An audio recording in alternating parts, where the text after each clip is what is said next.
우리 모두는 평화를 원하죠. 그런데 어떻게 평화로울 수 있을까요? 아마 여러 가지 많은 방법이 있겠지만 저는 사람들이 서로 비교하는 마음만 없어져도, 그것만 버려도 충분히 우리의 삶은 평화로울 수 있다라고 생각을 합니다. 모든 욕망은 그 비교하는 마음에서 시작되기 때문이죠. 비교하다가 질투가 나오고, 또 비교하다가 자기 비하가 나오고, 비교하다가 비판이 나오게 마련입니다.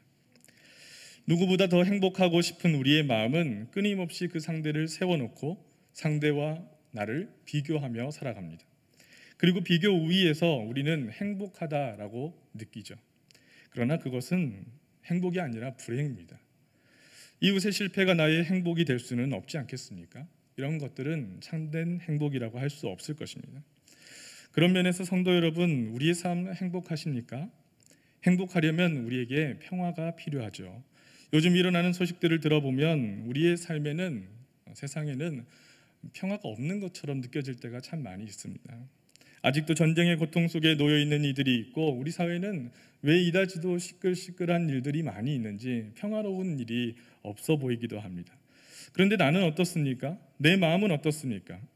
내 마음에 평화가 있어야 하는데 내 삶은 분주하고, 또 나는 화가 나고 약이 오르고 그런 힘든 일이 많이 있다고 한다면, 그 삶을 잘 돌아보면 비교하는 마음에서 비롯될 때가 많이 있다라는 것이죠. 사실 우리는 그저 이대로 충분합니다. 나는 나 자신이면 되는 것입니다. 누구를 닮을 필요도 없고, 누구와 같이 되려고 애쓸 것도 없으며, 누구처럼 되지 못했다고 부러워할 것도 없습니다.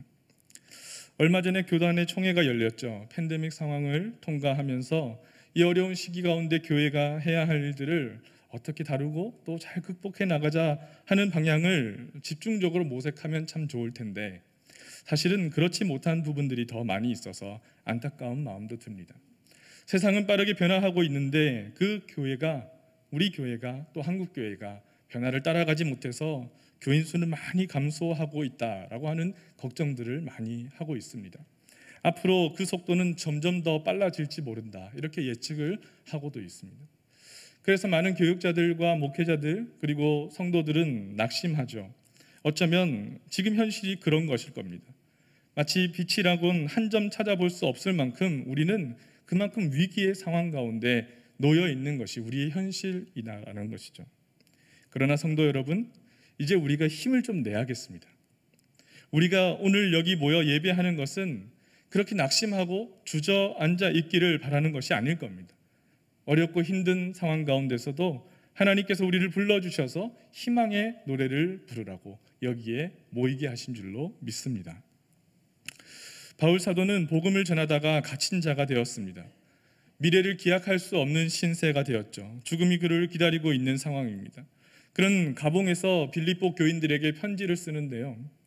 그런데 그 상황이 힘들기 때문에 아마 그 바울 사도의 심정에는 어두운 마음들이 그 편지에 표현될 법도 한데 전혀 그렇지가 않습니다. 오히려 이 빌립보서는 기쁨의 서신이라고 하는 별칭이 있을 정도로 그 내용 속에는 기쁨과 감사함을 고백하는 그런 내용들이 많이 나타나고 있습니다. 오늘 본문에서 바울은 빌립보 교인을 위로하는데 그 어조가 굉장히 경쾌하게 위로를 하고 있습니다. 그저 자기가 당한 일이, 내가 당한 일이 오히려 복음 전파의 진전을 이루었다라고 이야기하고 있는 것이죠. 바울 사도는 자신의 처한 상황을 잘 모르는 걸까요? 어려운 줄을 모르고 이런 말을 하는 걸까요? 그렇지 않습니다. 인간을 보고 습관의 노예라고도 부릅니다. 습관은 어떤 생각과 감동과 행동들이 하나의 패턴으로 굳어질 때까지 계속적으로 반복함으로써 형성이 되죠. 그런데 이 패턴이 한번 굳어지면은 그것을 계속 반복하게 되는 습관이 생겨나는데, 이 습관을 깨트리기가 참 어렵다는 것입니다. 아마 좋은 습관이라고 하면 그 습관의 주인이 되든 노예가 되든 상관이 없을 터인데, 이상하게도 우리는 나쁜 습관을 쫓아간다는 것. 그런데 그 나쁜 습관이 결국에는 우리의 인생에 큰 피해를 줄 때가 꼭 생깁니다. 그래서 성공한 사람들, 인생을 잘 살고 살아왔다라고 자부하는 사람들의 이야기를 보면 그 공통점에 나는 좋은 습관을 가지고 있다. 그런 좋은 습관들이 많이 있는 사람들이 그렇게 성공하는 모습들을 보게 되죠. 그렇다면 우리는 어떻게 그런 좋은 습관을 잘 만들고 또 형성시킬 수 있을까요? 바로 여기에는 자신을 잘 이해하는 데에 달려있다라고 할 수 있습니다. 자신을 잘 이해하는 사람은 자신의 습관을 좋은 쪽으로 형성할 수 있게 그렇게 삶을 이끌어가는 것이죠. 삶도 마찬가지입니다. 내 삶을 잘 이해하고 살아가는 것이 중요합니다. 우리의 삶은 그렇게 단순하지가 않습니다. 그저 무턱대고 잘 살려고만 해서는 잘 살 수가 없는 것이 우리의 인생, 삶이 아니겠습니까? 가지고 싶은데 못 가지는 것에만 연연하고 있으면, 그렇게 욕심을 부리고 있으면 어느 것 하나 가지지도 못한 채, 나누지도 못한 채 살아갈 수밖에 없는 것이 또한 우리의 인생이기도 하죠. 인생은 참으로 복잡 다양합니다. 물 가운데를 지나가야 할 때가 있고 또 불 가운데를 지나가야 할 때가 있으며, 상쾌한 바람을 맞으며 걸어갈 때도 있는 반면에 그늘 한 점 없는 떼약볕 아래를 지나가야 할 때도 우리의 인생 가운데 분명히 있습니다. 그러나 그런 일들을 똑같이 겪고 가는 사람들에게도 저마다 반응하는 방식들이 다르다라는 것에서 차이가 있습니다. 어떤 이들은 왜 나만 이런 고통을 당해야 하나라고 원망하고 불평을 하지만, 그러나 반대로 또 그것을 극복해내려고 하는 에너지를 가진 사람들이 분명히 있죠. 고통을 당하면서도 의식을 가지고 살아가는 사람들입니다. 더 긍정적인 삶을 위해서, 또 더 숭고한 시간들을 위해서, 거룩한 삶을 살아내기 위해서 애쓰는 이들이 분명히 있습니다. 그러한 성도님들, 우리 여기 모여 예배하는 우리 모든 성도님들이 그러한 사람들 삶이 되시기를 주님의 이름으로 축복합니다. 중요한 것은 우리가 어떤 형편에 있느냐, 그리고 우리가 무슨 일을 겪느냐라는 것이 아니라 그 일을 어떻게 받아들이고 있느냐 하는 것입니다. 오늘 본문 12절 말씀에 형제들아, 내가 당한 일이 도리어 복음 전파의 진전이 된 줄을 너희가 알기를 원하노라, 이렇게 고백을 하고 있습니다. 지금 바울 사도는 자기의 갇힌 것, 메인 것이 오히려 복음의 진전을 이루었다라고 고백을 하는데요, 아마도 두 가지 측면에서 그렇게 고백을 하고 있는 것 같습니다. 첫 번째는 내가 투옥됨으로 인해서 로마의 군인들에게 복음의 신비를 드러낼 수 있는, 전할 수 있는 기회가 나에게 주어졌다, 이런 고백을 하고 있죠. 13절 말씀에 이러므로 나의 매임이 그리스도 안에서 모든 시위대 안과 그 밖에 모든 사람에게 나타났으니. 그러니까 바울은 상황도 중요하지만 그 어려운 상황 가운데서도 그것을 어떻게 받아들이냐, 감옥에 갇혔구나 하면 그 갇힌 곳으로 끝이 납니다. 그것에 끌려가는 것이죠. 아무것도 못하는 절망이 될 수 있지만 바울 사도는 감옥에 갇혀 있는 그 상황 가운데서도 빛이 나는 사람은 빛이 나게 되어 있습니다. 고난 가운데서도 절망 가운데서도 자신의 상황을 분명히 이해하고 자신의 역할과 또 앞으로의 삶을 위해서 의식을 가지고 살아가는 사람들은 빛이 나게 되어 있다는 것입니다. 우리의 삶에서 우리 모든 성도님들 빛이 나는 삶으로 살아가시기를 소망합니다. 14절 말씀에 형제 중 다수가 나의 매임으로 말미암아 주 안에서 신뢰함으로 겁없이 하나님의 말씀을 더욱 담대히 전하게 되었느니라. 그러니까 두 번째는 많은 형제들이 바울 사도를 보고 더 큰 확신을 품고 하나님의 말씀을 겁없이 담대하게 전하게 되는 진전을 이루었다라고 하는 고백을 하고 있는 것이죠. 아마도 이때의 그리스 로마 사회에서는 죄수와 연루된다라고 하는 것은 굉장히 수치스러운 일이었을 것입니다. 그렇기 때문에 그 상황 가운데, 갇힌 상황 가운데서도 복음을 전한다는 것, 그 일을 한다는 것은 굉장히 위험한 일이 될 수도 있는 것이었죠. 그러나 오히려 바울의 갇힌, 그리고 그 매이는 상황이 신자들을 주눅들게 하기는커녕 오히려 그들의 가슴 속에 불을 질렀다라고 이야기하고 있는 것입니다. 마치 주님께서 누가복음 12장의 말씀에 49절에 내가 불을 땅에 던지러 왔노니 이 불이 이미 붙었으면 내가 무엇을 원하리요? 라고 하신 말씀과 같은 맥락입니다. 그러니까 주님께서도 이 땅 가운데 내가 불을 던지러 왔다라고 라고 하는 그 고백을 제자들에게 하시면서 바울과 및 갇힌 이들에게도 이 고난이 기쁨이 될 수 있다라고 하는 전환이 일어나게 하시는 역사가 동일하게 일어나고 있다라는 것이죠. 이상한 아이러니지 않습니까? 어려운데 빛이 나는 것입니다. 힘든데 극복이 되는 것입니다. 그 절망이 기쁨이 되어지는 것입니다. 그런데 우리의 삶도 그렇습니다. 우리가 너무 행복해지려고 하면 욕심이 생기고요, 그 욕심으로 인해서 평화가 깨집니다. 욕심을 부려서 그것을 다 가지면 행복할 줄 알았는데 오히려 가지면 가질수록 더 빈곤해지는 사실, 그렇게 욕심을 부리다 보면 결국 다툼이 일어나죠. 그 다투는 것이 습관이 되어버리면 우리는 매사에 다투는 삶이 될 수밖에 없지 않습니까? 행복하려다가 불행한 삶을 살아가게 되는 결과가 나타나는 것이죠. 빌립보 교인들 아마 처음부터 다 좋은 일만 있었고 다 한마음으로 극복하면서 기쁨의 서신들을 주고받을 수 있는 그런 상황이었던 것은 분명히 아니었을 것입니다. 그 가운데는 바울이 겪는 고난을 보고 분발하여서 용감하게 진리를 전해야겠구나 라고 회심한 사람도 있는 반면에 오히려 바울에 대한 시기심을 갖고 있는 자들도 있었습니다. 그래서 바울이 그렇게 투옥되어 영향력이 줄어들자 이제 잘됐다, 내가 더 영향력을 확대해야겠다라고 하며 경쟁적으로 그 복음을 전하는 그런 일들도 일어나고 있었던 것이죠. 그러나 바울은 이런 상황이라고 해서 크게 낙심하지 않습니다. 사실 잘 돌아보면 나는 매여 있고 나와 시기하던 자들은 나와 경쟁하여서 다른 일들을 막 꾸며나가고 있는 이 상황이 어찌 바울에게 낙심이 되지 않았겠습니까? 그러나 낙심하지 않고 또 그저 긍정하는 것으로 그치는 것이 아니라 그 상황을 완전히 다르게 보고 있는 것입니다. 심지어 선한 뜻에서 하든 시기심에서 하든 전해지는 것이 그리스도면 오히려 이것은 기뻐할 일이다 라고 고백하는 바울 사도의 말은 그저 내면에서 극복하는 수준이 아닌 것이죠. 상황을 완전히 다르게 이해하고 살펴보고 있는 것입니다. 어떻게 그럴 수 있을까요? 이것은요, 철저히 나의 삶에서 가장 중요한 것이 무엇이다 라고 하는 목표가 분명하게 세워져 있기에 그렇습니다. 철저하게 자신의 뜻보다 그 의보다 하나님의 뜻하시고 행하시는 일들이 먼저이기 때문에 바울은 시기심에서 이루어지든 선한 뜻에서 이루어지든 전해지는 것은 그리스도니 그것으로 기쁘다라고 고백하고 있다는 것이죠. 바울은 그렇게 상황을 보고 있는 것입니다. 고난의 상황을 다르게 볼 수 있는 이유는 무엇이겠습니까? 똑같은 상황인데 그 고난의 상황을 기쁨으로 받아들일 수 있는 바울의 그 모습의 이유는 무엇이겠습니까? 그 원천은 그 고난 너머에 역사하실 하나님을 바라보는 신뢰가 아니겠습니까? 우리가 믿는다 고백하지만 우리가 정말 믿고 살아가고 있습니까? 성도 여러분, 바라기는 믿음의 눈을 가지고 승리하며 살아갑시다.